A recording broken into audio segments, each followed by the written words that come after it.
Jonathan Davies is an economist and wealth advisor, and this is his second appearance on the radio today. Good afternoon, Jonathan. Hi, Rob. Just a little gag between you and me. Jonathan, do you blame Richard Harrington for defending big business? I don't blame him. He's a politician. He's got rights to his own views. He's defending certain big businesses. He's not defending big business generally. I think you'd agree that the likes of JCB, who makes all the agricultural equipment, they're quite a big business. Yes, they are. They're massively saying we need a no-deal Brexit. Sir James Dyson is saying we need to Brexit and get rid of the EU. Sir James, who makes most of his products abroad, of course. Absolutely. The Weatherspoon, Tim, I can't remember his surname, Chief Executive. Tim Martin. Thank you, who built that company from scratch. It's now, I think, the largest landlord in the country. A huge international business when you consider where its beers, wines and spirits comes from, for example. So there are lots of big businesses saying that we need to Brexit, and it needs to be an Jonathan. absolute Brexit as opposed to one of these soft things, because that's not Brexit. But surely, Jonathan, these businesses that do have voiced their concerns, it's not about preventing it, or it's nothing can prevent it. It is happening. It will happen, please, and sooner rather than later. No. But what they're saying is we need some clarity in what the government is doing. Yeah, that actually is not what they're calling for. I agree, absolutely, we need clarity. A year and a half ago, the Prime Minister said Brexit means Brexit, but my hashtag on Twitter these days is Brexit means Remain, because everything recently she comes out with is we're still going to be in a customs partnership, which effectively means the customs union. We're still going to have something to do with the European Court of Justice and so on. So no, Brexit doesn't mean Jonathan, Brexit. hang on. Look, Jonathan, there's this big meeting on Friday in Chequers near Aylesbury. And again, never has there been such an ardent rush to get people to Aylesbury on a Friday before. So they're all going, right. Lucky old Aylesbury. Right. Okay. That's fantastic. So irrespective of the free movement of people, and businesses that operate in Europe and have plants, facilities and people working all over the place, all they want to know is, all they care about is, they're probably saying, I don't want my business delayed in any way, shape or form. Whatever, leave, stay, up, down, up, inside out. All they want is to carry on trading as they have been. Why can't we guarantee them that?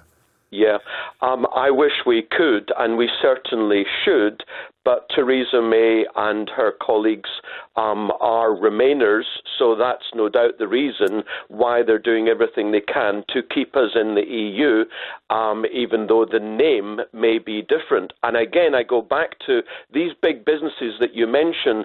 They're not calling for clarity. I didn't get this chance to say this.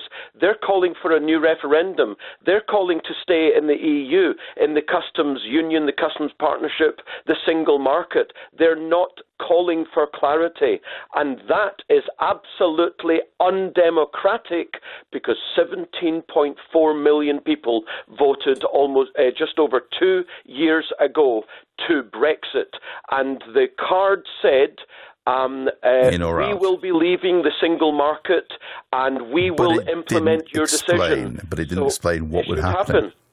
Jill says on text, Roberto, if anyone thinks Brexit won't hurt the economy, they are wrong.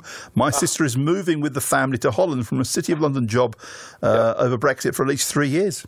Roberto, we have had Project Fear now for 2.5 years. Whether it's the politicians, whether it's people in the CBI, whether it's businesses indeed, saying we're going to hell in a handcart. First of all, should we vote for Brexit? And of course, that was a lie. You know, you're talking about lies in your show before the news there. Or indeed, if we actually Brexit, we're going to hell in a handcart. The economy will go in a tailspin and businesses will be so affected. Well, it hasn't happened over the last 2 years, and it is a Project Fear. It's people's opinions. How can you tell that the future is a fact?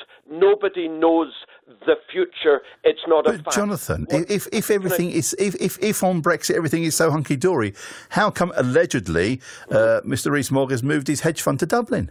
Allegedly. That I'm sure is a legislative issue. More than anything else. Or could some people be hedging their bets? Don't start me on regulations with Brussels and the Financial Conduct Authority. It's what I do for a living. What I'm saying is we've had umpteen establishment organisations saying that Brexit is bad. We've got the investment banks saying that Brexit is bad. What more do you need to know? The elite against the people, 'twas ever thus. The people voted for Brexit. Okay. And it's Jonathan. not just about economics. I must make this point. It's not just about economics. It is literally to win back democracy. We currently have no democracy. And we want more fish being caught in our seas that we can then flog back to the Europeans. But I want to know, can I still travel to Europe and get the same deal on my mobile phone? Well, of course, the idea that we didn't travel to Europe before 1992, when we had the major increase, the European Union Act, is of course a nonsense. We didn't have mobile phones really much before 1992, and is the argument coming down to we will not have free roaming, therefore we should lose democracy? That is essentially what these people are saying. I like free roaming. Jonathan, always a great pleasure. Thank you, sir. Jonathan Davis, Wealth Manager from Hertfordshire.